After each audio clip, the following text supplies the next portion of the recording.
During a quiet night shift, as a storm hammered the small-town police station, a veteran officer heard a strange, desperate scratching at the door. It wasn't a human or a stray dog, but a young bobcat kitten, battered, bloodied, and limping, appeared at the glass doors. Against every rule, he carried it inside. Wild predators don't belong in police stations, but the look in the creature's pale eyes wasn't wild. It was a desperate plea for help. In that moment, he had to make a choice. Follow the rules he'd sworn to uphold or listen to an instinct that told him to save this one small life. What made this wild kitten knock on the door? And what Morrison did next would risk his career and turn an ordinary night into a story the town would whisper for years to come. Before we start, hit the like button and make sure to subscribe if you haven't, and hit that notification bell so that you won't miss any new stories. The October storm had been building since noon, one of those Pacific Northwest tempests that rolls in from the coast and settles over the Cascade foothills like it means to stay forever. In the small town of Cedar Ridge, Washington, population 8,400 on a good day, the rain hammered down with the kind of determination that made folks pull their curtains tight and thank the Lord for solid roofs. Officer Daniel Morrison sat alone in the Cedar Ridge Police Station, a squat brick building that had weathered 43 years of Pacific storms without complaint. At 52, Daniel had seen his share of quiet night shifts, but he preferred them to the alternative. His thick fingers moved steadily across the keyboard, filling out yet another report about Mrs. Henderson's suspicious neighbor who had the audacity to water his lawn at odd hours. The fluorescent lights hummed overhead, mixing with the rain's percussion against the windows. The station was empty except for him. Budget cuts had eliminated the second night shift officer 2 years back. His coffee had gone cold an hour ago, but he barely noticed. 28 years on the force had taught him that paperwork, like death and taxes, was inevitable. Then came the scratching. At first, Daniel dismissed it as a branch scraping against the door. The old maple out front had been dropping limbs all week. But the sound persisted, rhythmic and deliberate.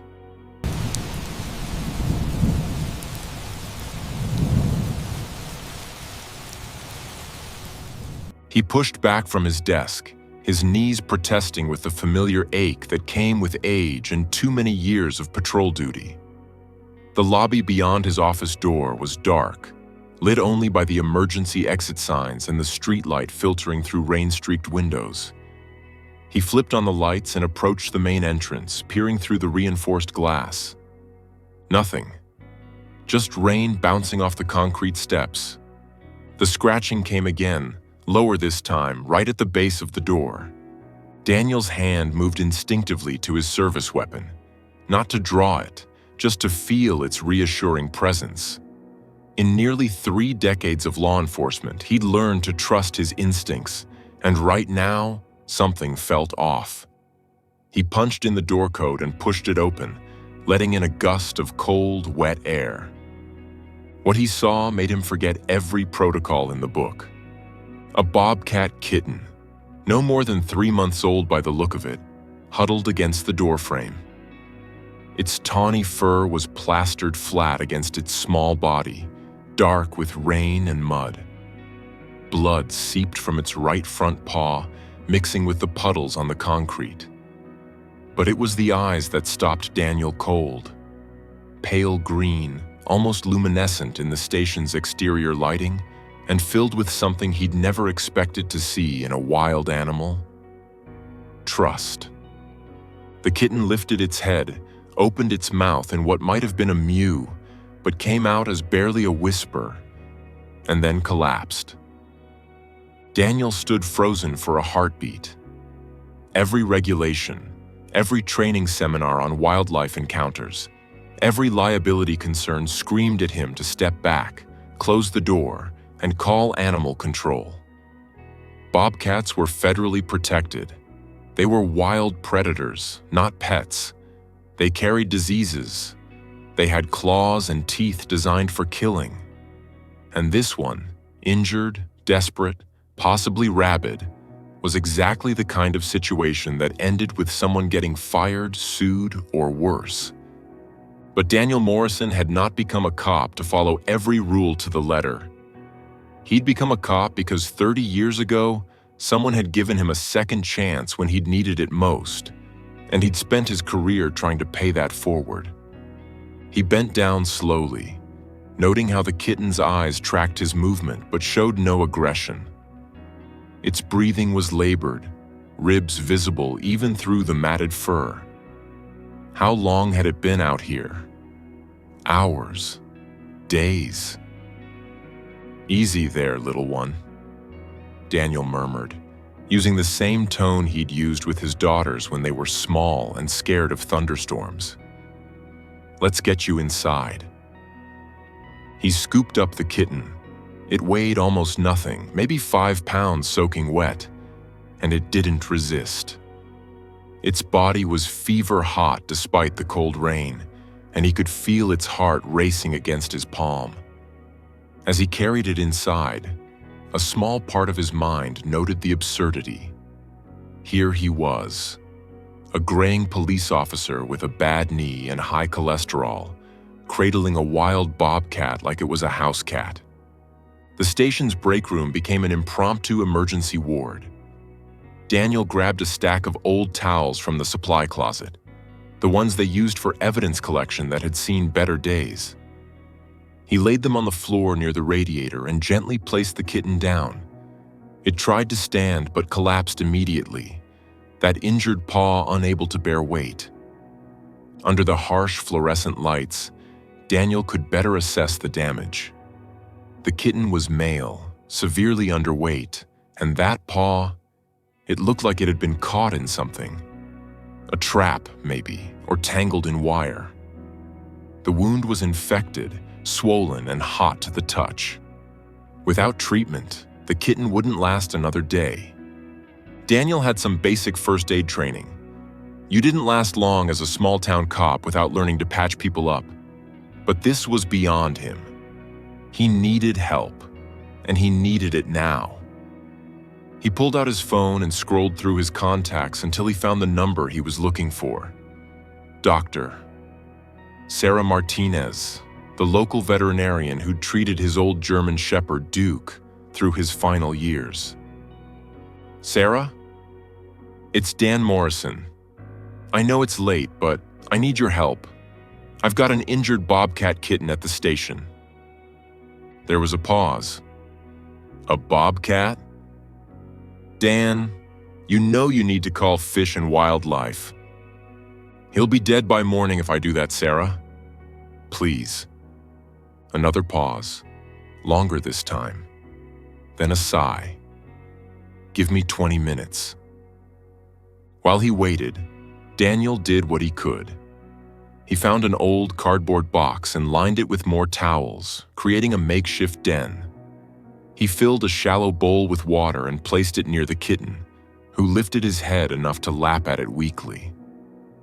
The kitten's eyes never left Daniel's face, tracking his every movement with that unsettling intelligence that wild cats possessed. "What happened to you, buddy?" Daniel asked softly, kneeling beside the box. "Where's your mama?" As if in response, the kitten reached out with his good paw and placed it on Daniel's hand. The gesture was so deliberately human-like that it made Daniel's chest tighten. He'd seen a lot in his years on the force. Domestic violence, child abuse, fatal accidents. But something about this small, trusting creature fighting for its life hit him in a way he hadn't expected. Sarah arrived in 18 minutes, dressed in pajama pants and a raincoat, carrying her emergency kit. She was a small woman in her 40s, with dark hair pulled back in a messy bun, and the no-nonsense demeanor of someone who'd spent years dealing with both difficult animals and more difficult owners. "Jesus, Dan," she said, taking in the scene. "You know this is completely illegal, right?" "So is letting him die," Daniel replied. Sarah knelt beside the kitten, her hands gentle but efficient as she examined him. Severely dehydrated, malnourished, and this paw looks like a snare injury. Maybe 2-3 days old. He's septic. She looked up at Daniel. "Even if I treat him, his chances aren't good. And if he survives, he can't stay here. You know that." "I know," Daniel said, though he wasn't sure he did. Sarah worked for an hour, cleaning the wound, administering antibiotics, starting an IV for fluids. The kitten barely moved through it all, too weak to protest. When she finished, she sat back on her heels and looked at Daniel. "I've done what I can. The next 24 hours will tell us if he's going to make it. He needs constant monitoring, warmth, and small frequent feedings if he can keep them down." She paused. "I should report this, but you won't." "No," she admitted. "But Dan, even if he survives, you can't keep a bobcat. It's not just illegal, it's dangerous. They're not pets. When he gets stronger, those instincts will kick in. He could seriously hurt someone." Daniel looked at the kitten, now sleeping fitfully in the box, IV line taped to his tiny leg. "I'll figure something out." Sarah left him with antibiotics, syringes for feeding, and a look that said she thought he'd lost his mind. Maybe he had. The next 3 days blurred together. Daniel barely left the station, catching cat naps in his office chair between checking on the kitten. He'd started calling him Scout, after his old Army unit's motto, "Scouts out."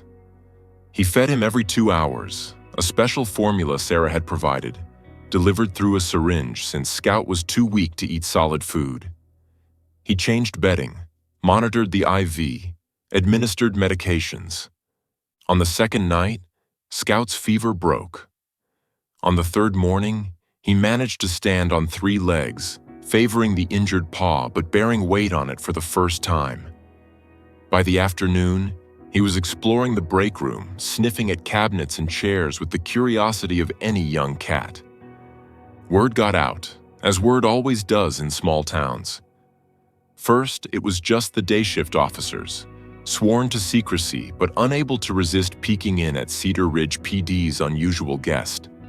Then the dispatcher, Martha, who'd worked there for 35 years and had seen everything, brought in a can of cat food, just in case it helps. Even the chief, Robert Thompson, stopped by, shaking his head but not ordering Daniel to call animal control. "You've got 1 week to figure this out, Morrison," the chief said, watching Scout play with a tennis ball someone had brought in. "After that, I never saw anything."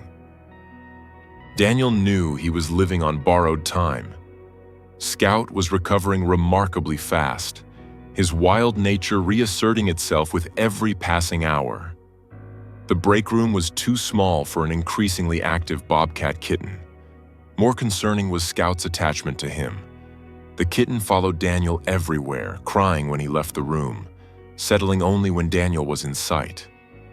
He'd read enough about wildlife rehabilitation.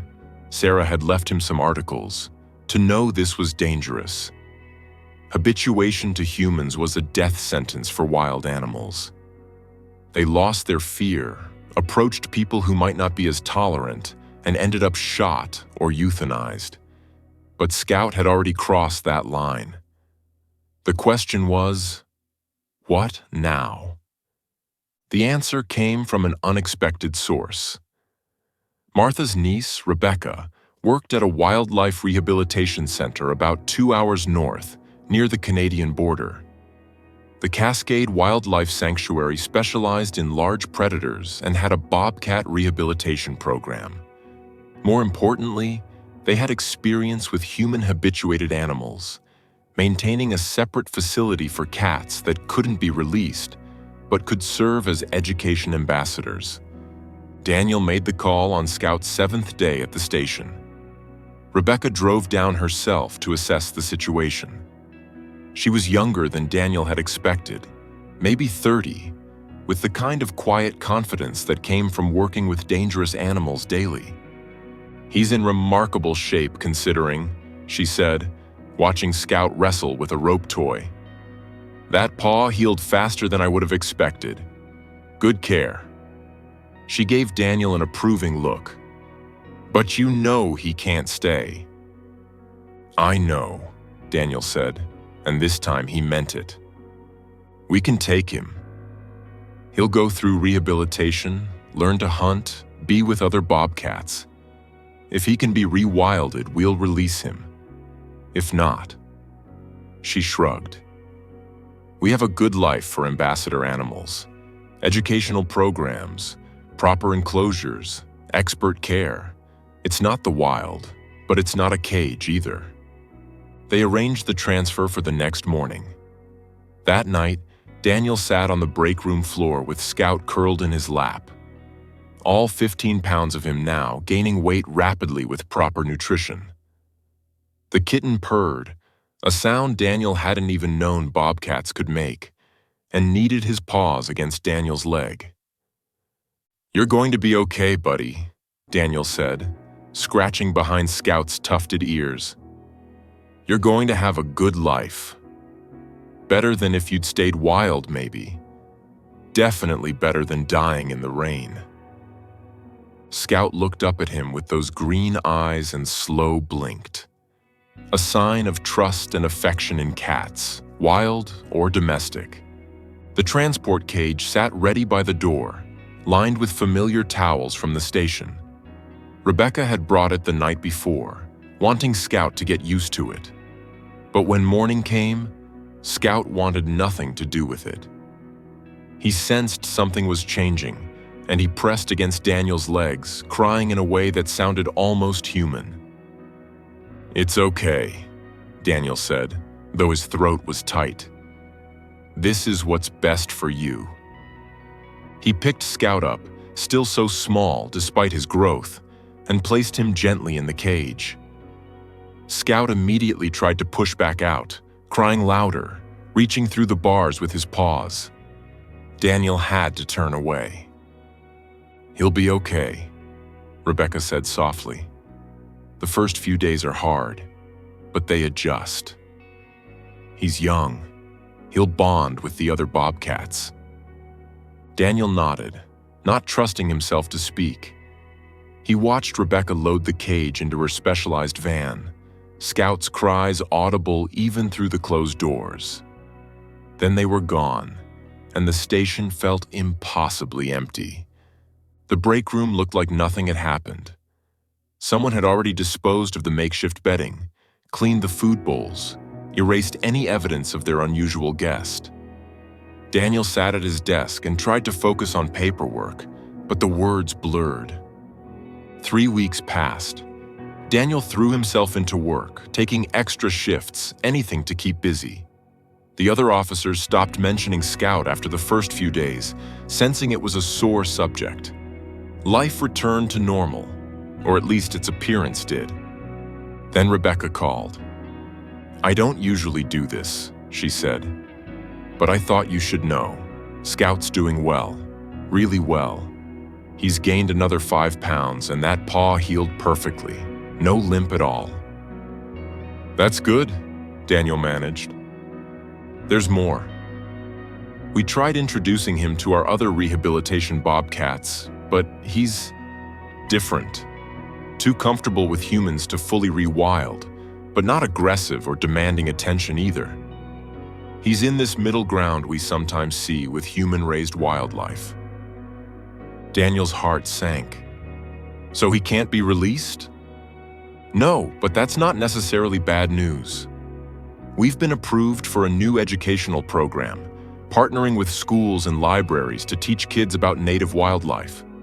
Scout's perfect for it, calm enough to not stress during presentations, but still clearly wild.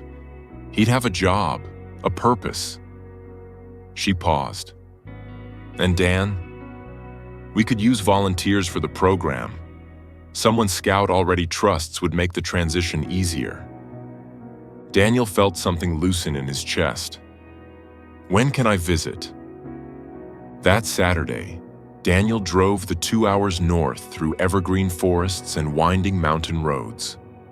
The Cascade Wildlife Sanctuary sprawled across 50 acres of pristine wilderness, with enormous enclosures designed to mimic natural habitats. Rebecca met him at the visitor center and led him back to the rehabilitation area. Scout's enclosure was impressive. A quarter-acre of native vegetation, climbing structures, a heated den, and a pool for drinking and playing. Daniel could see him immediately, lounging on a high platform in a patch of sunlight, looking every inch the wild predator he was meant to be. "Scout," Daniel called softly. The bobcat's head snapped up, ears swiveling forward. For a moment, nothing. Then Scout bounded down from the platform in a series of impossible leaps, racing to the fence line.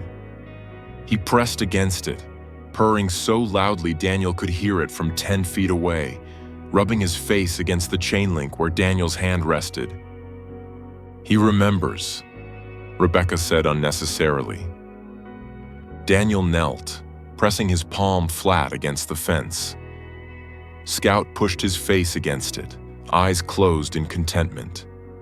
They stayed like that for a long moment, man and bobcat, separated by wire but connected by something deeper. "I'll volunteer," Daniel said, "for the education program. Weekends, whenever you need me." Rebecca smiled. "I was hoping you'd say that." Over the following months, Daniel became a regular at the sanctuary. He helped with Scout's training for the education program, teaching him to remain calm during presentations, to demonstrate natural behaviors on cue. Not tricks, Rebecca insisted, but natural hunting and climbing behaviors that helped children understand bobcat ecology. Their first presentation was at Cedar Ridge Elementary, Daniel's old school. Scout, secure in a specially designed presentation enclosure, watched with alert interest as Rebecca explained bobcat habitat and conservation. When she mentioned how Scout had been rescued, Daniel saw several children's eyes widen with recognition. The story had become something of a local legend. "Officer Morrison was the one who saved him," Rebecca said, and Daniel felt dozens of small faces turn toward him with something approaching awe. After the presentation, a little girl raised her hand. Why did Scout come to the police station? How did he know to ask for help? Rebecca looked at Daniel, letting him answer. "I don't know," Daniel said honestly. Maybe his mother had seen humans before and knew we weren't always dangerous. Maybe it was just instinct, finding shelter wherever he could. Or maybe he looked at Scout, who was watching him with those familiar green eyes. Maybe sometimes the universe puts us exactly where we need to be, exactly when someone needs us most. The program was a success. Scout became a regional celebrity of sorts, the bobcat who knocked on a police station door. His story helped raise thousands of dollars for the sanctuary and educated hundreds of children about wildlife conservation.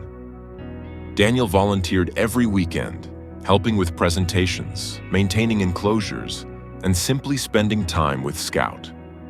A year passed. Scout grew into a magnificent adult bobcat, 35 pounds of muscle and grace. He could never be fully wild.